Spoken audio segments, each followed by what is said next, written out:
My girlfriend posted, "He beat me. Here's proof." With fake bruises and a viral video, 2.8 million views in 6 hours. I didn't panic. I released my home security footage showing her applying the makeup while practicing crying. When she lost her job, her sponsorships, and got arrested for filing a false police report on live TV. Original post. I 31 male, I'm sitting in a hotel room right now because I can't go home, not won't. Can't. My girlfriend Madison 27 has made sure of that with one TikTok video that's currently destroying my life. Or trying to. Started yesterday morning, woke up to 89 missed calls from friends, family, coworkers. My phone was going insane. My brother's text just said, "Call me now." Checked social media. There it was. Madison's face, tears streaming, massive black eye, bruises on her arms. The caption, "I can't stay silent anymore. He beat me. I have proof. No woman should go through this."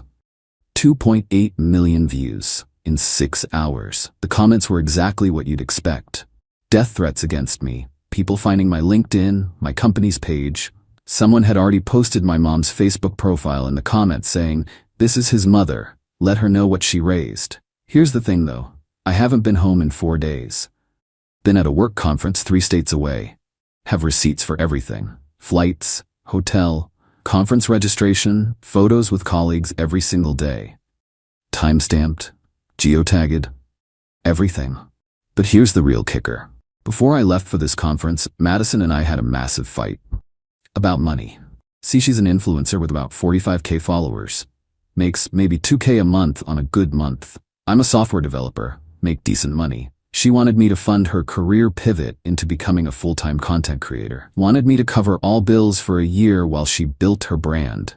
I said no. Told her she needed to keep her part-time job at the marketing firm.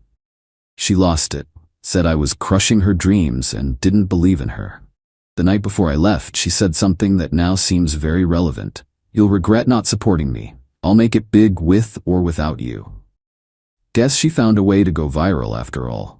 I immediately called my lawyer. Yeah, I have one. My cousin Tony, but still, he told me to document everything and stay put. Don't go home. Don't contact her. Don't post anything. But I did do one thing. I logged into my home security app. We have cameras in the living room and kitchen. She knew about them, even helped pick them out. Started scrolling through footage from yesterday morning. And there it was, 5:23 a.m. Madison sitting at the kitchen table with her ring light and makeup palette, applying purple and black eyeshadow around her eye, using some kind of sponge to create texture on her arms, practicing crying in her phone camera. Multiple takes. At one point, she literally said out loud, "No, need more tears? This has to look real." 43 minutes of preparation. Then she posted the video. I downloaded everything, sent it to Tony. He actually laughed. This is the dumbest thing I've ever seen someone do on camera. Now I'm sitting here, watching my life implode on social media, while holding evidence that could destroy her. But Tony says, wait, let her dig deeper first. The conference ends tomorrow. I'm supposed to fly home. But home to what? There are already people posting photos of my apartment building saying he lives here. My employer called asking me to explain the situation. Madison texted me an hour ago, "If you apologize publicly and give me $50 for my trauma, I'll consider not pressing charges. Charges for a beating that never happened, while I wasn't even in the state. This is insane." Update 1, 48 hours later. The last 2 days have been absolutely wild. Madison didn't just double down, she went full scorched earth. First, she went live on Instagram, crying, shaking, the works. He's trying to silence me with his lawyers. This is what abusers do.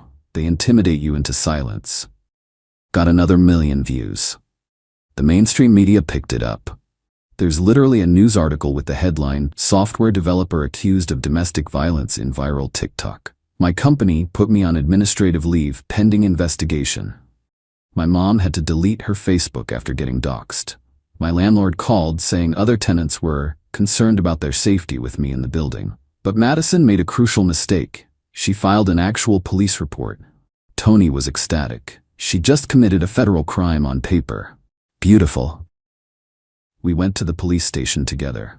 I brought conference registration and attendance records, flight receipts and boarding passes, hotel receipts showing continuous stay, 17 photos with timestamps from conference events, the entire Ring camera footage. The detective watched the makeup application video 3 times. His face was priceless. "Ma'am applied bruise makeup while narrating what she was doing?" "Yes, sir. 43 minutes of it." He actually shook his head. "In 20 years, I've never seen someone film themselves committing a crime this thoroughly." They tried calling Madison to come in for follow-up questions. She posted about it immediately. "The police want to interrogate me. This is what happens when you speak up. They treat victims like criminals." Her follower count had exploded to 400K. Brands were reaching out for sponsorship deals. She started a Patreon for survivors that got 3,000 subscribers in a day at $10 a month. She was making $30 monthly off a lie. Then Tony had a brilliant idea. Let's give her more rope. He filed a civil suit for defamation but deliberately made it look weak, just asking for an apology and removal of the video. Madison's response was predictable. She hired some ambulance chaser who filed a countersuit for $500 for abuse, trauma, and attempted silencing of a victim. She posted the countersuit papers online. "He's suing me for speaking my truth. I'm fighting back." What she didn't know was that Tony had already sent the Ring footage to the detective, and the detective had already sent it to the DA, and the DA had already decided to press charges for filing a false police report, fraud, and cyberstalking. They were building a case while she was building a following. Yesterday afternoon, she did a podcast interview. A big one, 2 million subscribers. She told elaborate stories about years of abuse. How I isolated her from friends. How I controlled her finances, ironic considering she wanted me to fund her lifestyle.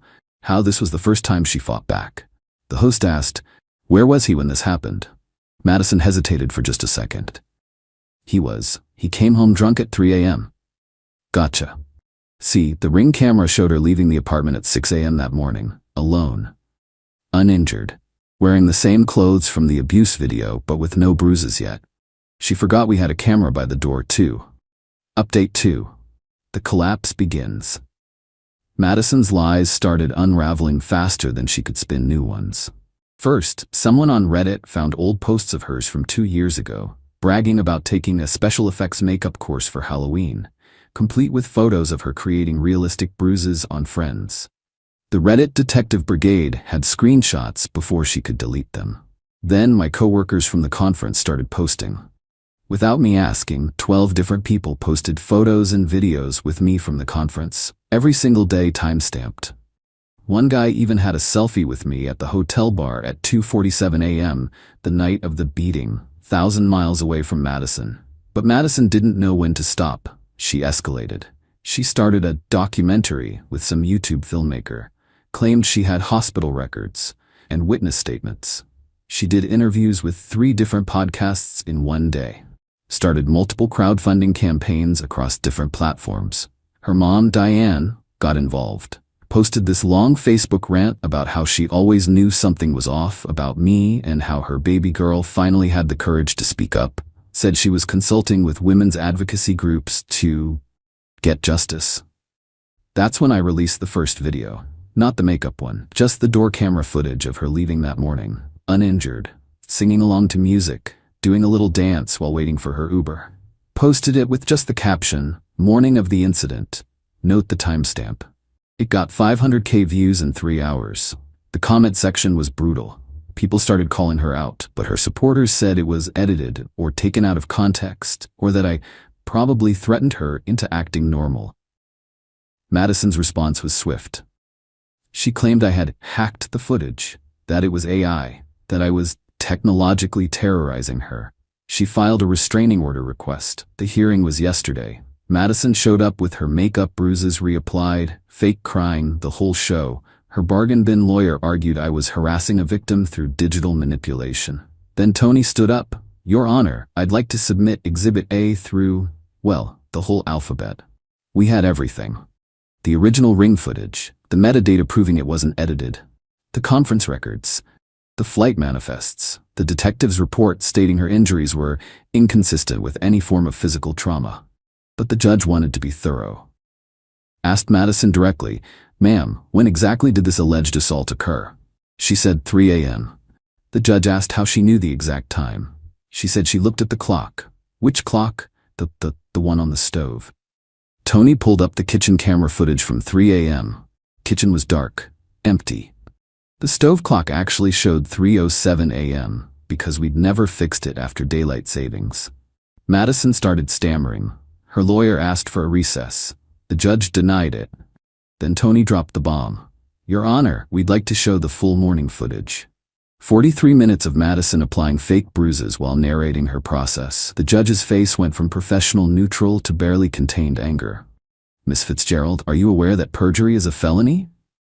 Madison started actual crying then. Not the practiced tears. The ugly crying of someone watching their scheme collapse. Update 3. The avalanche. The restraining order hearing was just the beginning. Within hours, someone had leaked the courtroom audio. Not sure who, but bless them. Madison stammering the judge's questions, her lawyer's desperate objections. All of it. Madison tried damage control, posted a video saying the court system failed survivors and that she was being re-victimized by the patriarchy. But it was too late. The internet had turned. Then the DA's office made their move. They arrested her, at her apartment. While she was on Instagram Live, she'd been ranting about corrupt systems when the police knocked. She kept filming, thinking it would help her narrative. They're here to silence me. This is what happens when you speak truth to power. Officer's response was perfect. Ma'am, you're under arrest for filing a false police report, fraud, and perjury. This is intimidation. Ma'am, you have the right to remain silent. The live stayed up for 20 minutes before someone at Instagram killed it, but screen recordings were everywhere within seconds. The charges were serious. Filing a false police report, misdemeanor; perjury, felony; fraud over $30K, felony; cyber harassment, misdemeanor. Bail was set at $50. Her mom, Diane, posted it, putting up her house as collateral. That's when Madison's supporters started finding inconsistencies in her other stories. Turns out she'd claimed to be a survivor before. 2 years ago, she accused a coffee shop manager of assault when he fired her for stealing tips. That case was dropped when security footage showed her taking money from the jar. 3 years ago, she claimed a professor harassed her. Investigation found she'd never even taken his class. The pattern was clear. Madison had a history of false accusations when things didn't go her way. The brands that had reached out for sponsorships? Gone. The Patreon supporters? Demanding refunds. The documentary filmmaker posted a statement distancing himself from the project. But Madison wasn't done. She went nuclear. She called a press conference, actually got a local news station to show up. Stood there with her mom and her lawyer, claiming this was all a conspiracy. That I'd paid off the police, the judge, everyone. That the footage was deep-faked using my tech connections. Then a reporter asked the killer question. Miss Fitzgerald, if the footage is fake, can you explain why your own Instagram shows you posting the original video at 6:15 a.m. after the timestamp of you applying the makeup?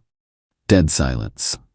Her lawyer tried to jump in, but Madison had already started talking. I had to reapply it for the video because the lighting. She just admitted to applying the makeup. On live TV. Her lawyer literally face-palmed. Update 4. The Reckoning. After the press conference disaster, Madison's lawyer dropped her, just straight up quit, filed the papers that same day. Madison had to get a public defender for the criminal case, but she still tried to salvage her image. Started posting about how the system abandons women and how she was being martyred for speaking out. Then Tony made his move in the civil case. See, while everyone was focused on the criminal charges, we'd been building a defamation case, not just for the emotional damage but for quantifiable losses. Lost wages from unpaid leave, $8,500. Therapy costs, $2,400. Hotel costs while I couldn't go home, $1,800. Legal fees, $15,000. Security system for my mom's house after doxing, $3,200. But the real number was the damage to my professional reputation. 3 job offers I'd been considering were withdrawn. A consulting contract worth $75K was canceled, all documented. Total damages, $105,900. But here's where it gets interesting. Remember Madison's various fundraising campaigns? She'd raised almost $85,000 total. That money was supposed to be for survival and legal fees. Want to know what she spent it on? New Mercedes lease, $3,500 down. Designer clothes, $12,000. Bali vacation package, $8,000. Yeah, she booked a vacation during all this. Cosmetic procedures, $15,000. All tracked through her social media posts and credit card records subpoenaed during discovery. The civil judge was not amused. Miss Fitzgerald, you raised money under false pretenses and used it for luxury purchases. Her new lawyer tried arguing the money was gifts from supporters. The judge's response, gifts obtained through fraud are not gifts, counselor. Judgment in our favor, $105,900 in actual damages, plus $250,000 in punitive damages. Plus, she had to return all the fundraised money to donors. Madison posted one last video crying about the injustice. It got ratioed into oblivion. Comments were just people posting screenshots of her makeup application video. Update 5. Criminal trial. The criminal trial was almost anticlimactic. The DA had everything: the ring footage, her confession on live TV, the pattern of false accusations, the fundraising fraud. Madison took a plea deal. 18 months in prison, 3 years probation, and she had to register as a vexatious litigant, meaning she needs court permission to file any future lawsuits. But the best part was the allocution. For those who don't know, that's when the defendant has to admit what they did in detail. Madison had to stand up in court and say, "On date, I knowingly applied makeup to simulate injuries. I then posted a video falsely claiming my boyfriend had assaulted me. I knew this was false as he was in another state at the time. I filed a false police report and committed perjury during the restraining order hearing." Someone was courtroom sketching. Her face as she admitted it all became a meme within hours. Her mom, Diane, tried one last play, went on a podcast claiming I'd manipulated the justice system, and that Madison was coerced into a false confession. The podcast host fact-checked her in real time. It was brutal. Pulled up the footage, the timeline, everything. Diane ended up walking out mid-interview.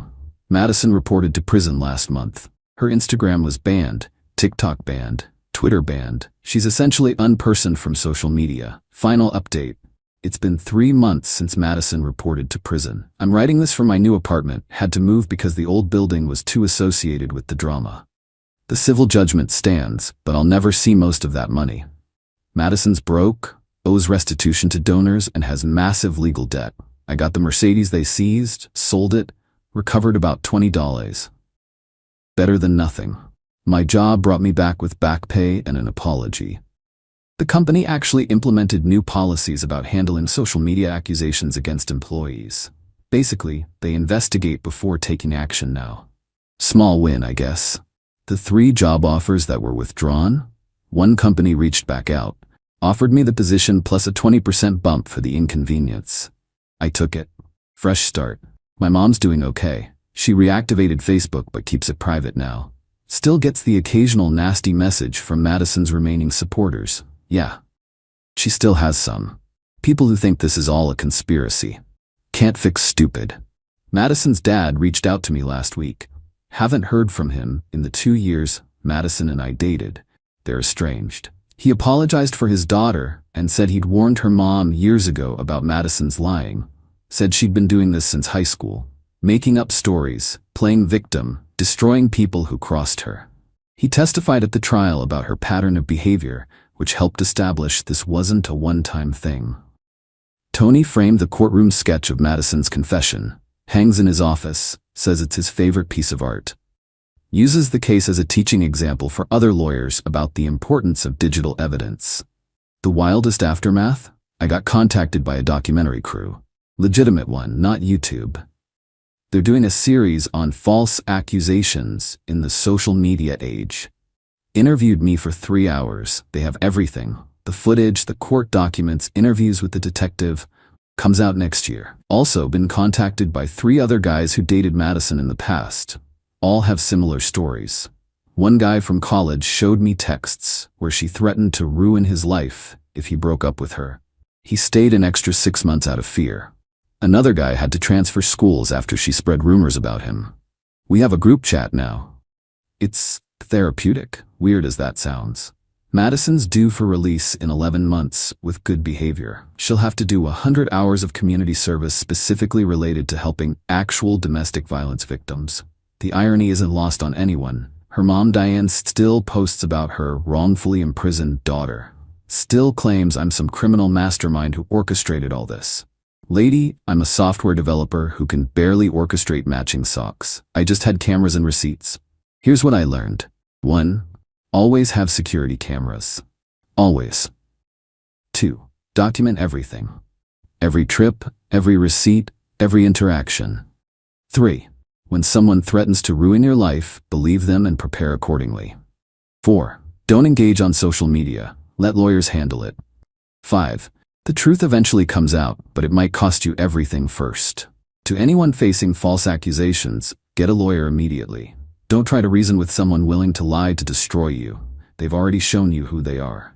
And to Madison, if you're reading this from prison, you played a stupid game and won stupid prizes.